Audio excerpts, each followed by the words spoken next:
Good morning, my gorgeous friends on the internet. In today's episode, we are gonna remake your websites that you sent through. I asked you very nicely and dearly last week to send your websites through, and I will criticize them today and make them better. Don't unsubscribe, please. Now, before I get going, I do want to say I'm not the best designer or programmer. This is kind of my own twist on these designs. So it's all subjective here, okay? If you like it, you like it. If you don't, then it's fine. So let's go to the desk.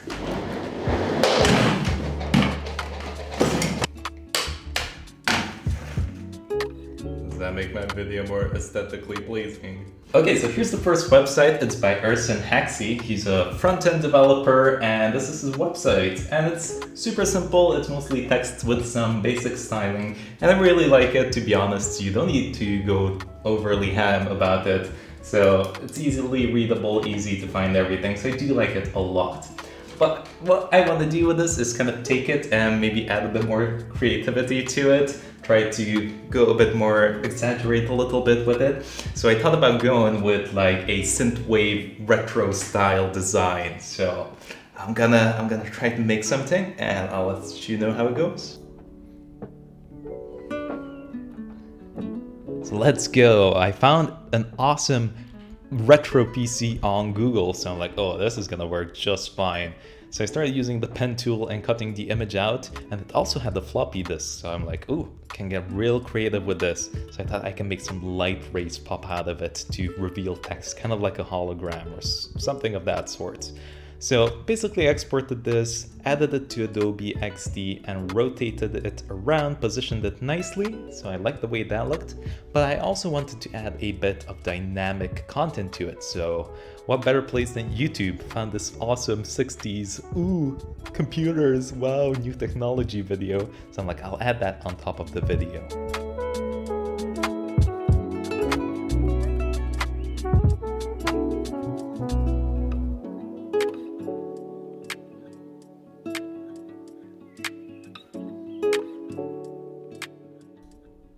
So next up, what I did is I literally just masked out the video, made a rectangle on top of it, and then made another green rectangle and just blurred it out to the max to give kind of a glaring effect to the screen.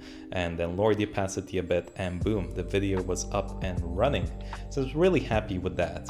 Now what I wanted to do next is to create kind of like light rays popping out, and that was quite a bit of a struggle, as you're gonna see in just a second. So what I originally wanted to do was look for a pre-made one, like a video that I can just add on top of it, but oh boy, I was out of luck. So here's me struggling, making rectangles and blurring it out and try to make something cool.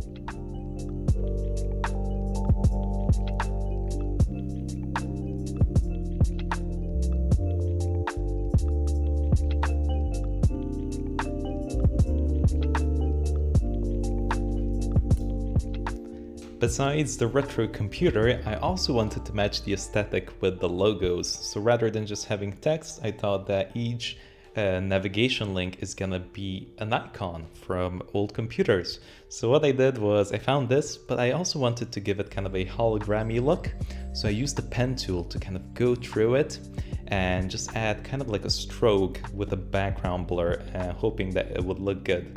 But at the end of the day, it turned out like this. Oh God.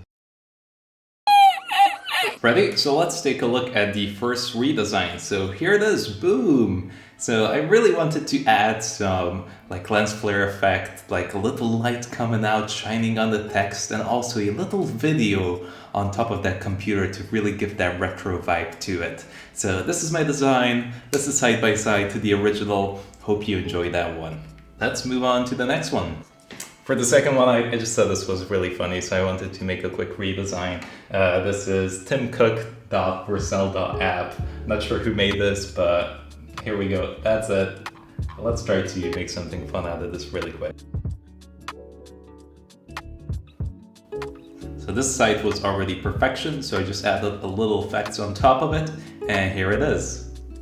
Wait, there we go. All right. Let's look at our last design. Hello! And a dance? And a dance. And last but not least, we have a car rental website. I'm not sure who this is by, but it's rentacar.america.tech if you want to visit that. And this is how it looks like. Just want to add more styling to it, really. Just bring out, again, a bit more personality from it. There's nothing specifically wrong with it, but let's give it a shot and see what we can do. So what I wanted to do with this one is to have some kind of 3D elements in it. So I wanted to make it really fun, kind of like a fun application. I don't know, it's just 3D is very appealing to me. So I added that one for the front page, have a nice big bold text there with nice buttons. And then for the other page, again, I kept it minimalistic, kind of how I did the last Reddit design, and made these simple cards, like simple, very simple UI and very simple cards for the cars. And bippity boppity, putting it all together here, let's switch over to the final result.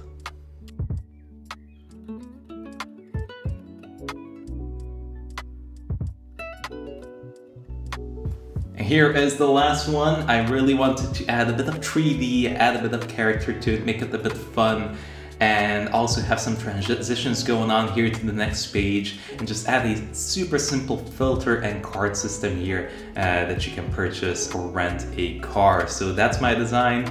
Boom, compare it to the original, chuk chuk, and that's it. So that's it for me. Hope you enjoyed this little series. I'm taking this channel to a new direction a little bit.